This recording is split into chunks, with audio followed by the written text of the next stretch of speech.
오늘은 요셉과 그 형제들의 이야기를 나누겠습니다.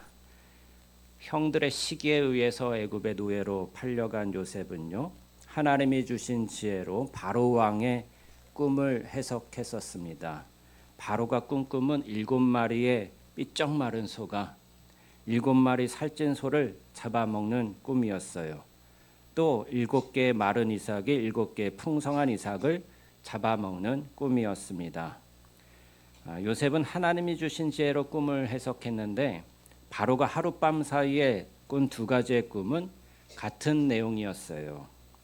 2번 연속해서 꾼 것은 하나님께서 그 일을 반드시 이루실 것이기 때문이라고 하였습니다. 하나님이 앞으로 행하실 일이란 7년의 풍년이 있은 후에 7년의 흉년이 있게 될 터인데 뒤에 있을 흉년이 이전에 있던 풍년을 기억도 못할 정도로 아주 심각할 것이다 라는 것이었습니다.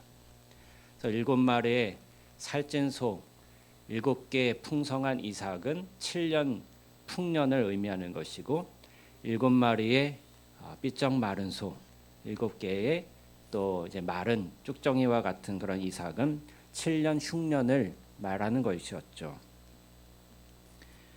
요셉은 바로의 꿈을 잘 해석했을 뿐만 아니라 앞으로 어떻게 행해야 될지에 대해서도 바로에게 말해 주었어요.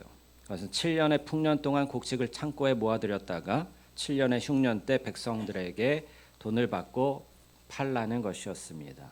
요셉에게 크게 감명을 받은 바로는 그를 애굽의 총리로 삼죠. 그 뒤에 기근이 온 땅을 뒤덮고 가나안에도 기근이 덮쳤을 때 요셉의 아버지 야곱은 막내 아들 베냐민만 집에 남겨놓고 다른 10명의 형제들을 애굽에 곡식을 사러 보냅니다. 요셉은 형들을 대번에 알아보았지만 형들은 요셉을 알아보았을까요? 못 알아봤을까요? 못 알아봤어요. 자신들이 노예로 팔았던 요셉이 애굽의 총리 대신이 되어 있을 줄은 꿈에도 상상하지 못했을 것입니다. 요셉은 형들을 정탐꾼으로 고소합니다. 형제들이 자기들의 무죄함을 이야기하고 자기들이 어디에서 오게 되었는가를 이야기할 때 요셉은 그들이 막내 동생 베냐민을 애굽으로 데려오지 아니하면 믿지 못하겠노라 하면서 그들을 정탐꾼으로 몰아가는 거예요.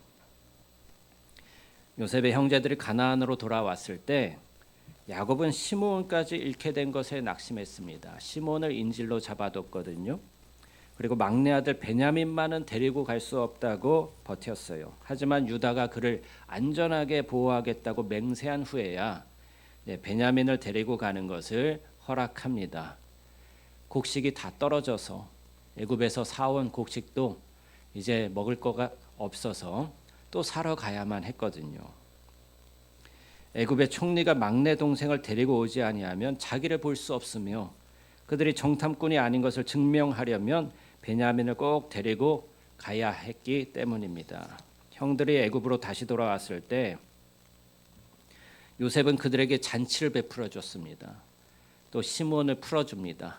잔치를 베풀어 주는데 루벤부터 베냐민까지 형제들 순서대로 앉히는 거예요. 형들이 깜짝 놀라고 이상하게 여겨서 서로 수근수근합니다.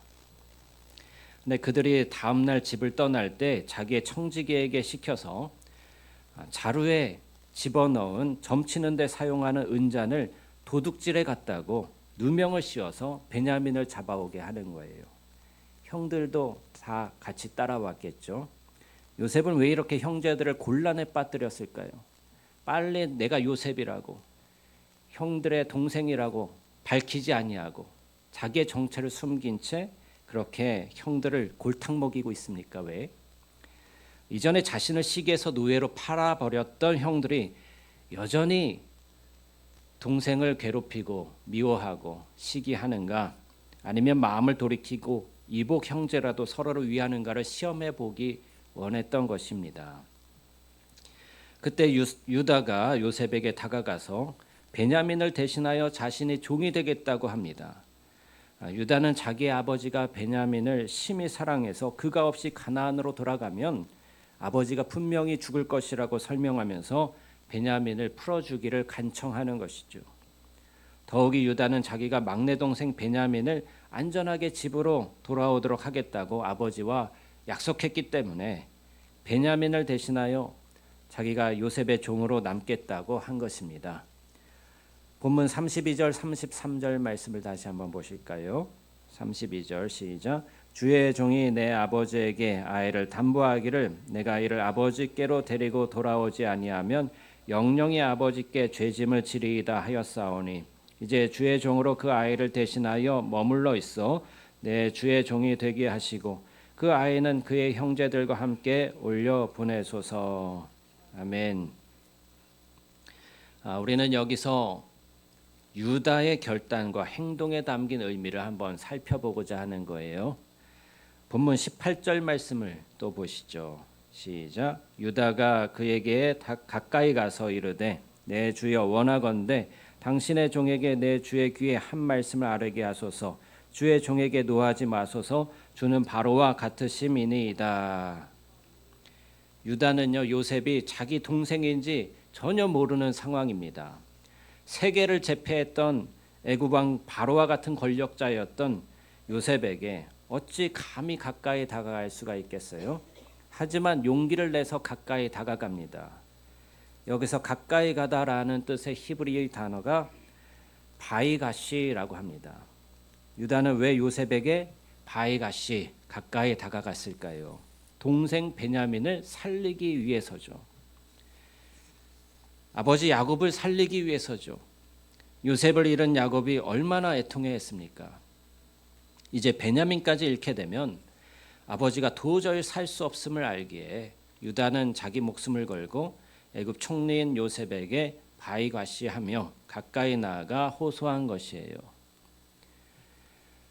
야곱이 요셉이 죽었다고 생각했어요. 형제들이 애굽의 노예로 팔아버리고 나서 요셉의 채색옷에 짐승의 피를 묻혀가지고 아버지 보소서 당신의 아들의 옷이 아닙니까? 라고 내밀었습니다. 그때 야곱은 분명히 이 들짐승이 야곱을 찢어 죽였구나 하고서 슬피 울면서 자기도 이제 스올에 내려가겠다고 그렇게 평생 여생을 그렇게 슬퍼하며 지냈던 거예요.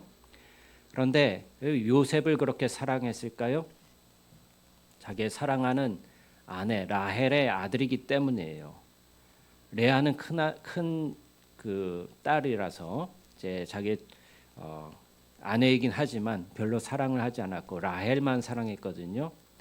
네, 라헬에게서 낳은 아들이 요셉과 베냐민입니다. 근데 요셉을 잃었으니 이제 베냐민만 남은 거예요. 그래서 베냐민을 잃으면 안 된다고 베냐민을 꼭 붙들고 있었는데 이렇게 베냐민까지 종으로 잡히게 되었습니다. 그럴 때 유다가 베냐민을 잃게 되면 데리고 가지 못하면 자기 아버지는 분명히 죽을 수밖에 없습니다 하면서 요셉에게 가까이 다가가서 용감하게 베냐민을 위해서 호소하는 것입니다. 유다의 애틋한 간청을 들은 요셉이 어떻게 했을까요? 형제들 외에 다른 사람들을 방에서 모두 나가게 하고 큰 소리로 웁니다. 그리고 자신이 요셉이라고 아버지가 아직 살아계시냐고 물으면서 자신을 형제들에게 나타냅니다. 유다의 용기와 자기 희생적인 모습에 감동한 요셉이 자신이 누구인지를 밝히고 형제들과 화해하기에 이른 것이에요. 형제들 사이의 용서와 연합이 이루어진 것입니다. 여러분, 우리는 누구를 위해서 바이가시 하면서 하나님 앞에 가까이 나가야 하겠습니까? 우리 형제 동포인 북한 주민들을 위해서 하나님 앞으로 나아가 기도해야 할 줄 믿습니다. 또한 여러분들 가정 가운데 아직 예수 그리스도를 알지 못하는 가족들이 있다면 그들을 위해서 하나님 앞에 나아가 울며 호소해야 하지 않겠습니까? 솔로몬의 아들 르호보암 때 이스라엘은 남유다와 북이스라엘로 나뉘었어요. 유대인들은 한민족이라는 의미를 상실하고 말았습니다. 북이스라엘은 우상 숭배로 인해서 아수르의 포로로 끌려갔고 또 남유다도 마찬가지로 우상 숭배로 인해 바벨론의 포로가 되고 말았습니다. 선지자 에스겔은 하나님의 부르심에 따라서 포로된 백성들에게 소망의 메시지를 전해요. 하나님이 에스겔에게 막대기 2개를 취해서 하나에는 유다라고 써라, 다른 하나에는 북이스라엘을 뜻하는 에브라임이라고 써라. 왜 북이스라엘을 에브라임이라고 할까요? 북이스라엘 지파 중에 에브라임이 가장 많은 가장 큰 지파이기 때문에 에브라임이라는 이름을 붙이는 거예요.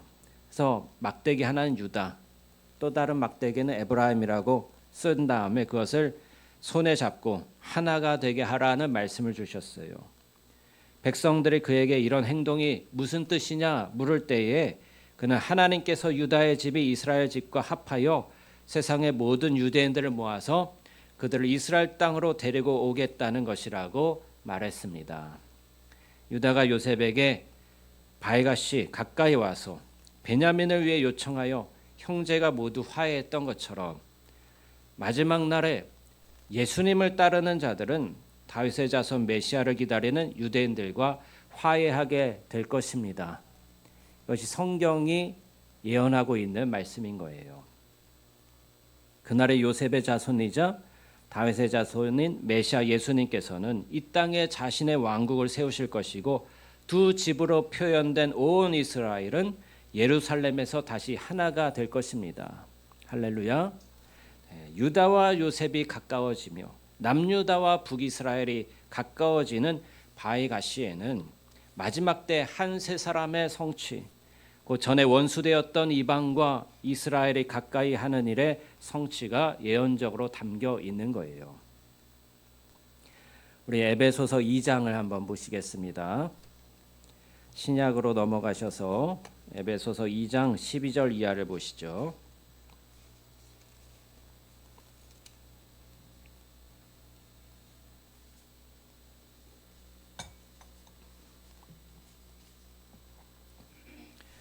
에베소서 2장 12절 이하입니다.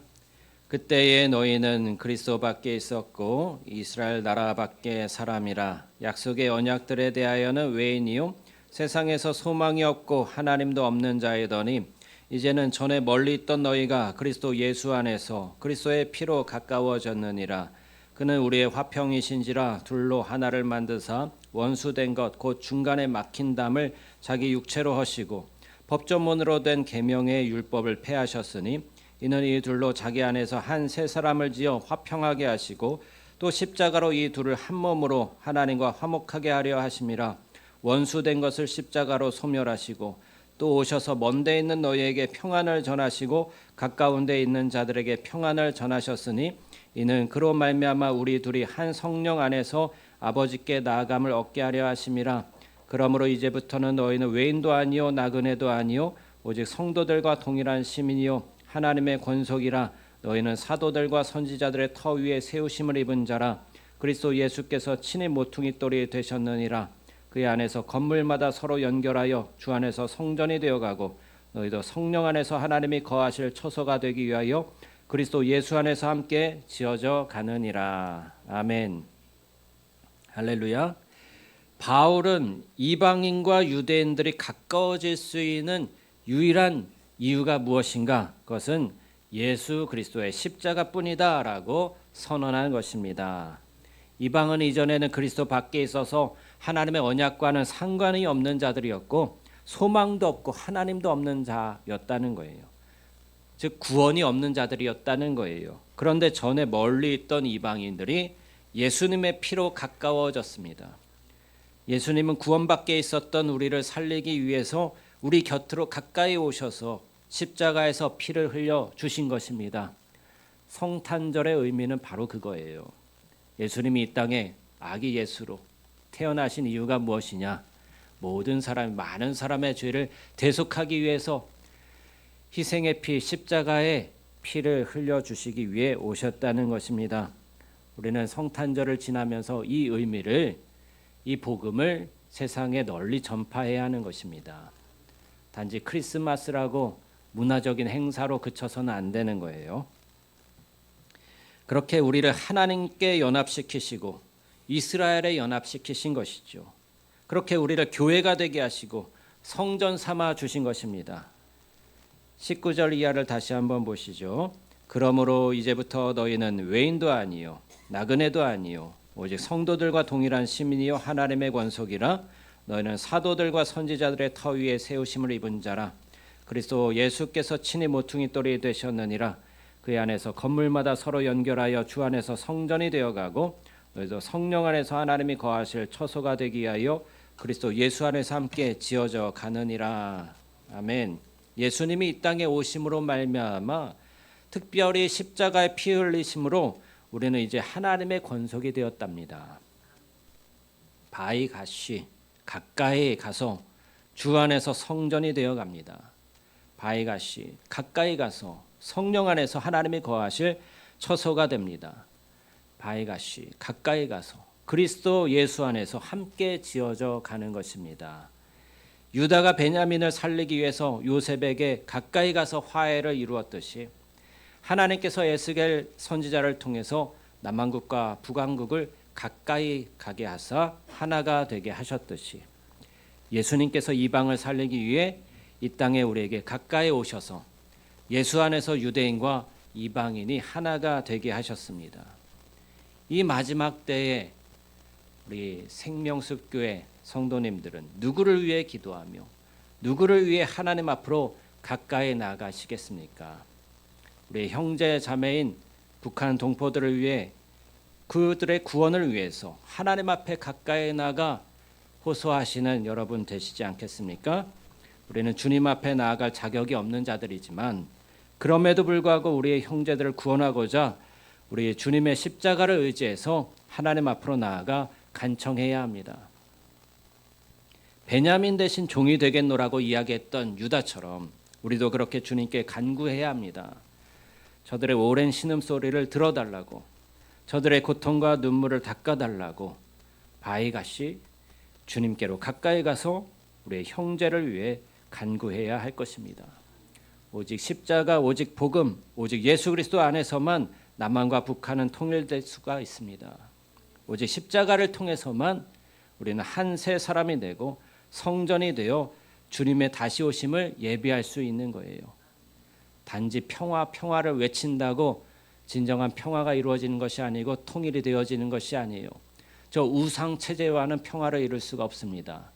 북한의 우상 체제, 김일성 주체 사상이 무너지고 그 체제가 완전히 소멸되어야 그리스도의 복음으로 하나가 될 수 있는 거예요. 그래서 우리는 두 가지를 위해서 기도해야 되는데 첫 번째는 저 북한 정권이 그 체제가 완전히 무너지도록 기도해야 하고요. 두 번째로는 그리스도 예수 안에서 복음 통일이 이루어지도록 기도해야 하는 것입니다. 이 비전을 품고 함께 하나님 앞으로 가까이 가서 기도하는 저와 여러분이 되기를 주님의 이름으로 축원합니다. 기도하시겠습니다.